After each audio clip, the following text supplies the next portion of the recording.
lorsqu'on parle de l'enseignement supérieur en Haïti, il faut bien qu'on le comprenne. L'enseignement supérieur regroupe l'Université d'État d'Haïti et ses facultés. Sciences humaines, faculté d'anthropologie, faculté de médecine, etc. Mais il y a aussi des instituts supérieurs, des écoles supérieures, et sans oublier des entités qui se rattachent à des ministères, que ce soit CTPEA, que ce soit INADS, que ce soit INST, d'accord, sont des entités qui se rattachent à des ministères. CTPEA, c'est pour la planification, on s'en souvient. INADS, c'est pour la culture. INST, c'est pour le ministère de l'Éducation. Et lorsqu'on parle encore de l'enseignement supérieur, il faut penser aux différentes universités publiques en région, les UPR, parce que le ministère voulait accroître l'accès des jeunes à l'enseignement supérieur. C'est de ça que le ministère implante des UPR à travers les départements d'éducation. Il y a aussi les universités privées au nombre de peu de 200. C'est important.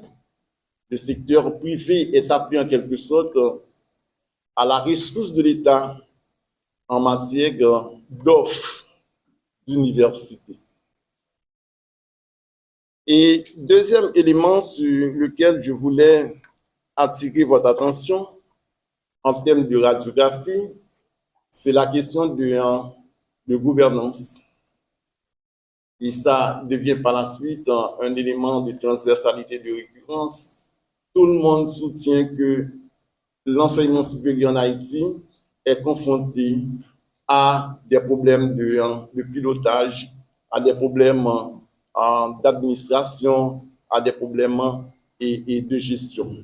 Mais je vais attirer votre attention, et d'ailleurs j'ai écrit, parce que moi je suis écrivain, j'ai écrit dans mes écrits, j'ai écrit dans mes ouvrages pour dire que lorsqu'on parle de la bonne gouvernance, les bonnes pratiques, à part de la question de décentralisation, à part la question de déconcentration et même la question de privatisation, il y a trois éléments essentiels.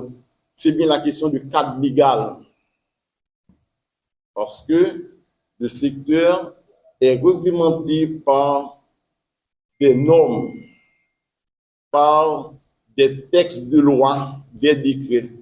Le dernier décret en date, c'est bien le décret de 2020 qui régule l'enseignement supérieur en Haïti. Lorsqu'on parle de la bonne gouvernance, il y a la question aussi de base de données statistiques. Le ministère est en train maintenant de recenser tous les centres préscolaires, toutes les écoles du fondamental, toutes les écoles du secondaire, et le ministère va s'enquêter, va s'enquérir des informations sur le fonctionnement de l'enseignement supérieur en Haïti. Parce que l'élément important, c'est que nous voulons doter le secteur éducatif haïtien d'une base de données modélisée autour des élèves, des étudiants, des écoles, des universités, des facultés et des étudiants, élèves, etc. C'est-à-dire une base de données bien modélisée, parce que toute chose restant égale par ailleurs, par chétérie, par ébousse, parce que s'il n'y a pas une bonne gestion, un bon pilotage s'appuyant sur une base de données, des données fiables et opportunes pour la prise de décision, eh bien, on ne peut pas arriver ni à l'efficacité, ni à l'efficience des programmes projets s'inscrivant dans le cadre du secteur éducatif et particulièrement le sous-secteur de l'enseignement supérieur. À part la question du cadre légal, à part la question de base de données, il y a un élément important. L'élément important, c'est suivi et évaluation des projets et programmes sous forme de politique publique, de grandes politiques publiques. Il faut faire le suivi. Mais pour faire encore le suivi, il faut avoir des indicateurs à suivre. C'est extrêmement important. Et autre chose encore, c'est la question de qualité. Figurer dans le plan, la question de pertinence des programmes de l'enseignement technico-professionnel, de l'enseignement supérieur, parce que l'enseignement supérieur et la formation professionnelle sont très importantes pour l'État et pour les familles, parce qu'on a mobilisé beaucoup de ressources pour réaliser la formation de ces gens-là. Voilà pourquoi l'enseignement supérieur et la formation professionnelle doivent être pertinents. C'est important. Ça veut dire quoi? Il faut arriver à l'amélioration de l'adéquation formation-emploi. La formation de nos diplômés, de nos outputs, devrait être en congruence avec les besoins du pays, voire répondre aux attentes du secteur moderne de production et de services, afin de pouvoir diminuer le taux de chômage. Parce que la grande question doit se poser, pourquoi les parents envoient-ils leur progéniture à l'école? C'est pour qu'au terme de leurs études, ces enfants-là puissent trouver un emploi pouvant leur permettre de gagner leur vie. Mesdames, Messieurs, pour terminer,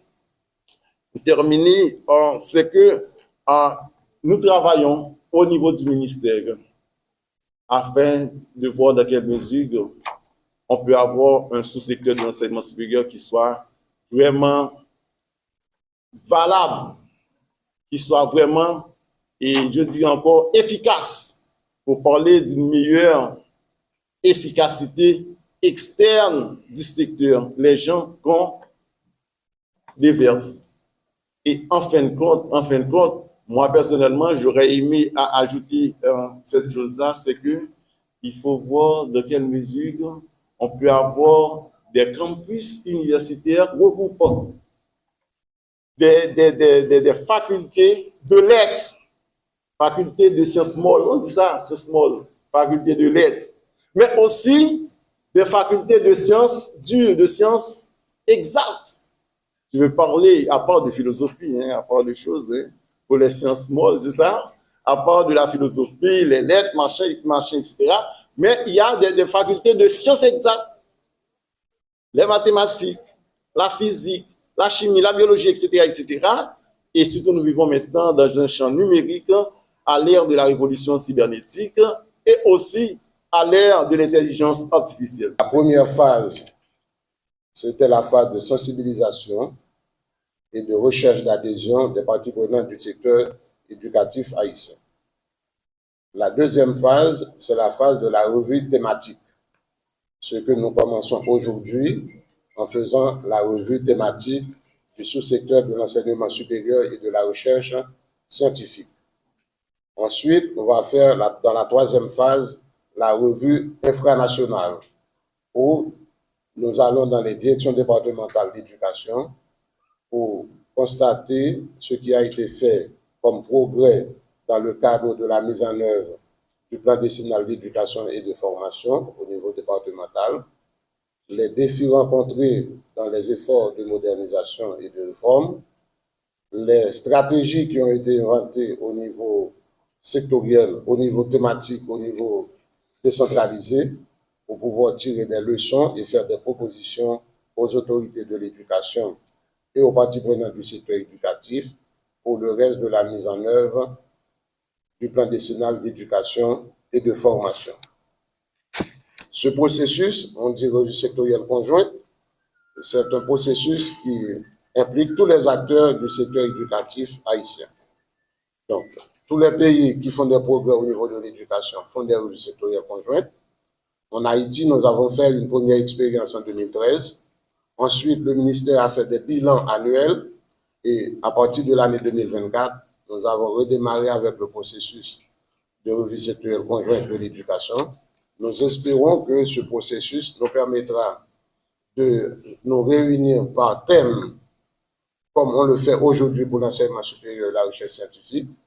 On l'a fait au début du mois de février pour l'éducation inclusive et on va continuer avec d'autres thématiques pendant la fin du mois de mars jusqu'à la première semaine du mois d'avril, où chaque sous-secteur va se réunir avec les participants pour constater les progrès que nous avons pu réaliser en dépit des difficultés dans la mise en œuvre du plan décennal d'éducation et de formation, de voir aussi ce qu'on n'arrive pas à faire et d'examiner pourquoi on n'arrive pas à les faire et qu'est-ce qu'on peut faire pour mieux faire la prochaine fois, pour améliorer la mise en œuvre du plan, de telle sorte qu'arrivant 2030, lorsqu'on va évaluer le plan, on puisse constater de meilleurs résultats au profit du système éducatif haïtien, au profit de l'enfant haïtien et du progrès économique et social d'Haïti. C'est un processus régalien qui se fait sous le leadership de l'État haïtien. Dans ce cas, le ministère de l'Éducation nationale et de la formation professionnelle, mais qui implique la participation de tous les acteurs qui interviennent dans le secteur éducatif haïtien. Et cela se fait avec l'appui technique de l'UNESCO et un appui financier du Partenariat mondial de l'éducation. Je souhaite bonne participation à tout le monde et nous espérons que la presse nous aidera à véhiculer le message auprès de la population haïtienne pour savoir qu'en dépit des difficultés, nous travaillons dans le secteur éducatif, nous faisons des efforts et maintenant nous sommes en train de regarder l'ampleur du travail qui a été fait et ce qui peut être amélioré. Fixé par ce plan ambitieux, le PDEF vise à faciliter l'accès de la jeunesse haïtienne à l'enseignement supérieur et à la recherche scientifique, des secteurs clés pour l'essor économique et le développement social du pays. La question centrale qui se pose aujourd'hui est de savoir si le PDEF a permis de réaliser les ambitions fixées, notamment en termes d'amélioration de la qualité de l'enseignement supérieur et de renforcement de la gouvernance du secteur. Cet atelier a pour objectif de dresser un bilan rigoureux de l'avancement de ce plan. En plus d'évaluer les résultats obtenus, il permettra de cerner les obstacles qui subissent et de proposer des solutions pratiques et réalistes pour y remédier. Cet atelier sera l'occasion de dresser un état des lieux des progrès réalisés dans l'avancement des objectifs du PDEF et d'examiner ensemble les résultats obtenus à ce jour. Il s'agira non seulement d'évaluer les éléments de réussite, mais aussi de mettre en lumière les défis et obstacles qui ont freiné l'atteinte des objectifs fixés. Enfin, l'atelier offrira une plateforme pour formuler les ajustements nécessaires afin de garantir la réussite du PDEF à l'horizon de 2030.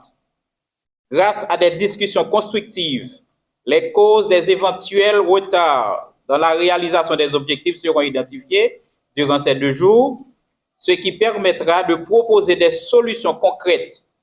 L'objectif prioritaire reste de faire de l'enseignement supérieur en Haïti un secteur équitable, garantissant la qualité et promouvant la recherche scientifique pour le développement du pays.